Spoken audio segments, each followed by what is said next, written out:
first, I would just like to introduce myself and Unlock India. My name is Palak, and I will be hosting this interview with Yash Dubey. And I would like to give a brief introduction about Unlock India and what we are and how it all started. So Unlock India was founded by Mitanshu Purandare, and it all actually started in June with the aim of providing factual-based information pertaining to the legal field. And we all work together as a team for a better tomorrow. We want to promote legal knowledge and information about the law, the facts, and the judgments that come in the country, and people are not aware about it. So our aim is not just for this to spread to law professionals and law students, but to the general public, so they don't shy away from the law, and so they know their facts and their rights, and they can unlock their minds with us. Okay. So a lot of people have joined in now, so I think let's begin with the man of the hour, Yash Dubey. So Yash is a final year law student of the Career College in Barkatullah University in Bhopal. He's also the MP Circle head of the Youth Bar Association of India, the student wing. And during his law course, he's done internships with renowned lawyers like Ram Jethmalani, Mr. K.K. Venugopal, Mr. Harish Salve, Mr. K.T.S. Tulsi, Mr. Shyam Diwan, and wow, that's impressive, Yash. And now he's popularly known as the Bhopal student who has filed a petition in the Honorable Supreme Court of India against the University Grants Commission revised guidelines of 6 July for conducting the final year exams by September end. And so can you quickly tell us about the petition in a few words? Yeah. Thank you, Palak, for such a kind intro. So, yes. So, firstly, UGC filed this, provided the 29th April guidelines when this corona situation arose. Then, on that guidelines, they gave all the universities the chance to take decision accordingly as the need comes. So, there was nothing at that stage that was troubling students. But after that, when on 6th of July, these guidelines came, the revised UGC guidelines, they specifically mandated that you have to conclude all the examinations, all the university examinations by the end of September. So in that situation, that was not possible at all. They provided 3 models to do that. One was online, second one was offline, and the blended model. So going with that wasn't possible at all. Offline was not possible at all because many of the universities' hostels were converted into quarantine centers. Right. And so the travel need was not available to all the students, the people who were studying in different cities. They had to travel there for offline mode. So that wasn't possible. And for online courses, actually I would just point out to one news. Just a week back, we all heard that one father sold his cow for just to buy a smartphone for his child so that he can just study. Yes, so that was this situation in India, people don't have even the smartphone. You cannot expect every student to have a printer, a laptop, or a smartphone. Right. And just go ahead with everything. That is not possible. Definitely. So we filed this petition. So first I wrote the petition on 10th of July to Supreme Court just to take suo motu cognizance in this matter. But unfortunately we didn't receive any reply. Sorry. So on 20th, bless you. So on 20th, we filed the writ petition. And that writ petition, so on 23rd, on 22nd night, we got to know that one of the petition, which is similar matter, is listed on 23rd. So that was hectic. for us to arrange everything. So at 11:30 p.m., we just got to know that on 23rd, just next day, it's listed. So we had to list for everything. And on 23rd morning, 10:30, we mentioned the matter. For Youth Sena also, Sham sir mentioned the matter. So all the matters were tagged on 23rd, and the court listed the case on 27th. Then on 27th, they asked for the UGC's counter effort, that is the reply. And they would also asked us to file the rejoinder on the basis of their counter affidavit by 31st. Then on 31st, Maharashtra government has requested court to give them time so that they can file their state disaster management authorities order. So the court granted them time till 7th, and the court also requested all the states, whoever wants to intervene in this matter, they can file their reply and they can file their affidavit by 7th. And the matter is now listed on 10th. Let's hopefully see what happens. Yes, let's hope so. So, yeah, that's quickly summarized for our audience what the petition is. So let's begin with the questions now. Yash, how did you even come up with the thought of filing the petition and the execution of it? Because most of us keep thinking, okay, we'll file petitions, but we never really execute the ideas. So tell us about it. So basically all my friends, we were discussing on this, and even some of the students who are my juniors, they did ask me. Some students from other university, they also had a word with me regarding this. Then on one day, I was sitting with my father. So I was just discussing on this, that what should we do with regards to this, because if offline exams are conducted, even in our university, I have to travel 5 days at least to the university to give exams. So that is too risky for me, my father, my family, my whole family. So my father is a senior citizen, so it's a big risk for him actually. So that was the point when we decided to move forward, that someone has to raise their voice for this, because it's a gross negligence on UGC's part. Right. So, yeah, that was quite impressive the way you executed. Okay, no, let's just go with it. So, yeah, thank you on behalf of all the students, I must say. Thanks to you for this. So, what were the hurdles that you faced while pursuing this journey of filing the petition? So, yeah, there were a lot of hurdles. So, the matters were tagged. There were a lot of people who have to coordinate with everyone. So, we have to be on the same page. And moving forward, we have to deal with some big names like Abhishek Manu Singhvi. So, yes. So, moving ahead, we had some troubles with us. But just keeping in view the reason behind this and the support of all the students, that kept us pushing towards our goal. That's amazing. Because I know that you must have faced a lot of hurdles. Like when we do internships, we come across so many hurdles while filing petitions. So I know that you must have faced quite a few of them yourself. Right. So did you always think of pursuing law as a career, and like when you were studying it, did you think that you would pursue it as your career? In the very beginning of my education, I didn't thought of moving with this field. And so my father is a lawyer, my sister is a lawyer, and my grandfather was a police officer. After his retirement, he also did his law and moved with that.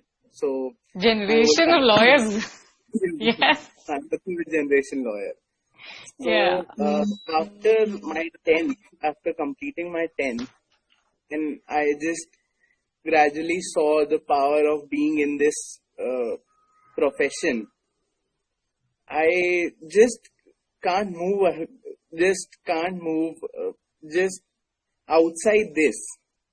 So, thought of doing things other than this. I was till 10th class. I was more profound towards the engineering and all. So, but after that, when I saw my parents, my father basically, and my sister moving ahead with this, so there is no profession with such a great power in your hand. True. You can do anything in this. Jack of all And trades. yeah, and everyone says that sky is the limit in this. So Yeah. that is very true. Yeah. That's true. And I think you had a great support on your back with your father and sister, I must say. So let's move on to the next question. What was your impression of the Supreme Court? I think all the students want to know because it looks like such a magnificent building. So, like, what was your experience? What were your thoughts when you went to the Supreme Court?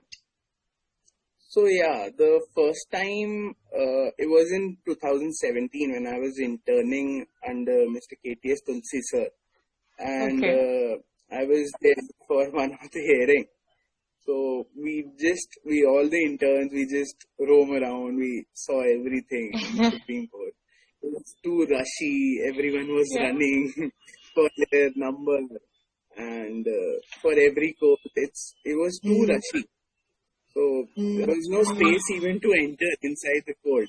We have to push some people and just arrange for a space to stand. So that was the first view of my Supreme Court. But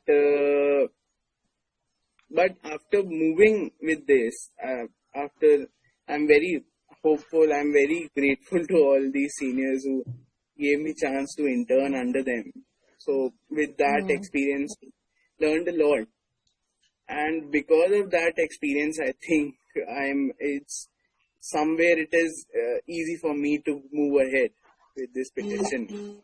Yeah, I'm sure about that. But Supreme Court, it's a big, big thing. So, yeah, I think everybody was curious about how a student feels when they go to the Supreme Court. Actually. Yeah. So, okay, let's come back to the case of the students against UGC. And so, Yash, did the thought of the future consequences of the exams not taking place cross your mind while filing the petition or before filing the petition? Because, internationally, many students have already given their exams, and if Indian students don't give their exams, so did you think about the consequences that would follow? So, yes, people do, the students do ask me about this, and they do somewhere mention this, that's what to do with this if the exams are not going to be cancelled, then what to do. But what my thought with this is that you should never think negative. We are trying our best. Yes. We are doing best whatever is possible. And let's see what court decides. Let's just have our faith on the Supreme Court and just move ahead. Yes, that's all that we can do right now. We can all hope. Yes. So, a couple of days back, the Delhi High Court had passed a judgment in favor of the Delhi University and UGC conducting the examinations, and they're starting their online open book exams tomorrow, and UGC was actually a party in the case, and it went in their favor. So do you think this would have any impact on the proceeding that's in the Supreme Court right now? Yeah, so I don't think so, because our case is totally different from them. So Delhi University themselves took this decision even before the guidelines came into existence. Okay. So I don't think so that this should matter. Even Tushar sir also mentioned during the hearing that let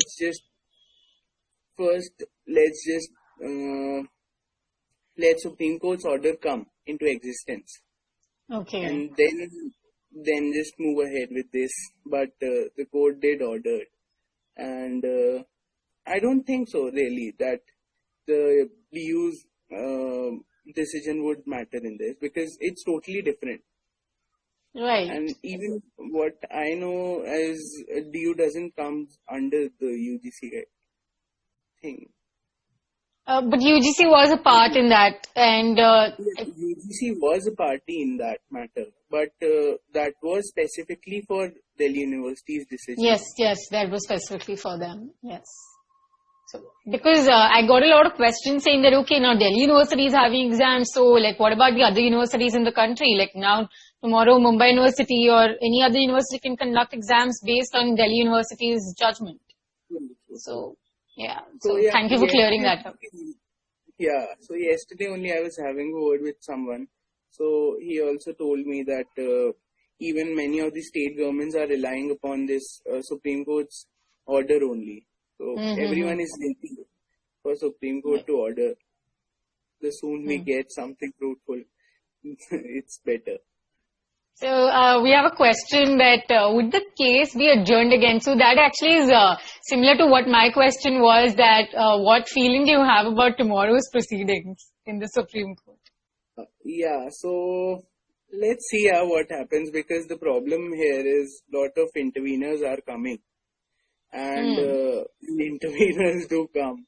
We have to, the court doesn't have any other option left just to give next date, because they have to hear everyone. They cannot just, without hearing, pass the order. True. So that is one of the major reason why this delay is happening. But let's see what happens on 10th. We are planned. We did our conference. We are done with our conferences. Everyone was there, so all the petitioners were present and all the lawyers were present, all the counsels. But let's see. Hopefully no other intervener comes in between. Yeah. So how is the online sessions of this cases going? Because a lot of advocates have now resorted to the online medium, and is it difficult? Is it what are your opinions about it? It is very good because it saves a lot of resources, the time and the resources. So it is pretty good. But it's just they have to execute it in a proper manner, because nowadays what is happening is sometimes the council has been muted by the control panel, and so they can just speak in between. They are not visible to the court. And they are trying their best to come. They are typing in the chat box that please unmute us, please unmute us. Listens to that. Okay, so quite a few technical issues. And you think in the long run, in the legal profession, like a practicing advocate, the online medium would be successful? It would be, I guess. Yes, because it's just a small issue. With the execution thing, they can arrange for something better. But just because of lack of time, they cannot. So, but this is better. Anyway, because this do increase our efficiency too. Because with the earlier model which we used to follow, so we had to travel, we have to bear all the rush and everything. So, we are saving fuel cost, we are saving electricity cost, and we are saving our time actually. And it's increasing our efficiency too. Okay. So that was actually my personal question, because I was really concerned whether, the online medium would work for the legal profession or not, because, we're so used to running around in courts all day. So it's kind of difficult to switch to the online medium and not get used to the hustle bustle of every day. Yeah. Okay. So coming to my last question, then we'll take a couple of questions from the audience. What lessons are you taking from this experience, and what are your plans next after this? Yeah. So after this, I have to move in litigation only. I don't have other plans right now. Okay. Yeah. So that's good to hear. But for now, it's going forward. Yeah, let's see what happens. Okay.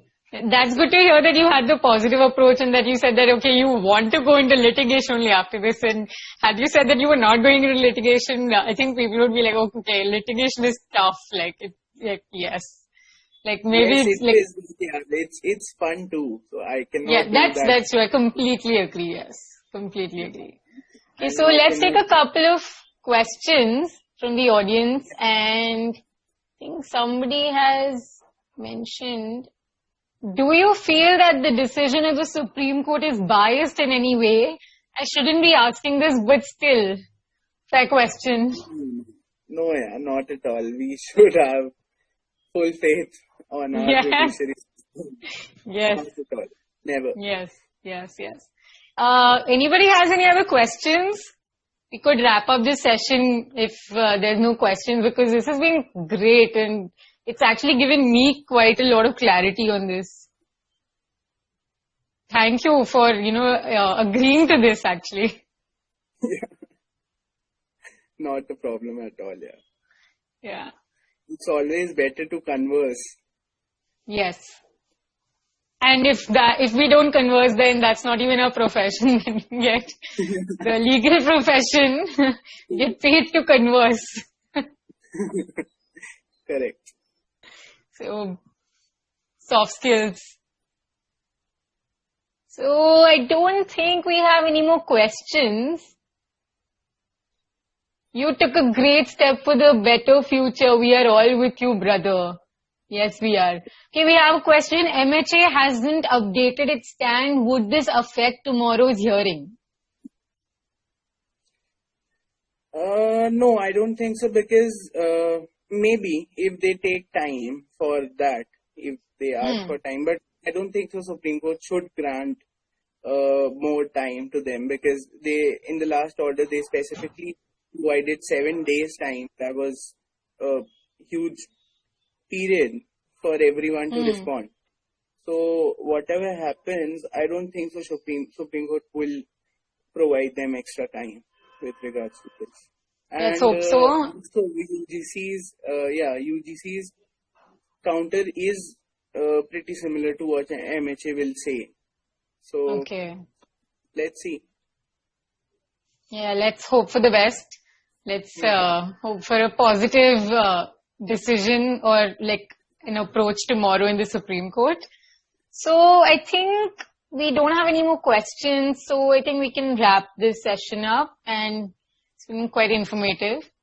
So firstly, I would like to thank the audience for being a part of this and, for being so patient and giving us so much love and support. And Yash, thank you so much for agreeing to do this with us on this platform, and we're so grateful. Yeah, it's been an absolute delight, and it's been my pleasure to host this interview and speak with you and get clarity on this subject. Thank you so much, and thank you everyone. Please keep supporting us with this. Yeah. And we are trying our level best. So, and just for the people who criticize, please first just understand how Supreme Court works, and Yes. then we should criticize the judiciary system if there is something wrong. Yes. We cannot just get on a single day the decision in our favor. Supreme Court has some rules. They have some performer to move forward. We have to follow that. And Yes. let's hope for the best. And Yes. thanks everyone. Thank you, Palak. Thank you, unLAWkIndia team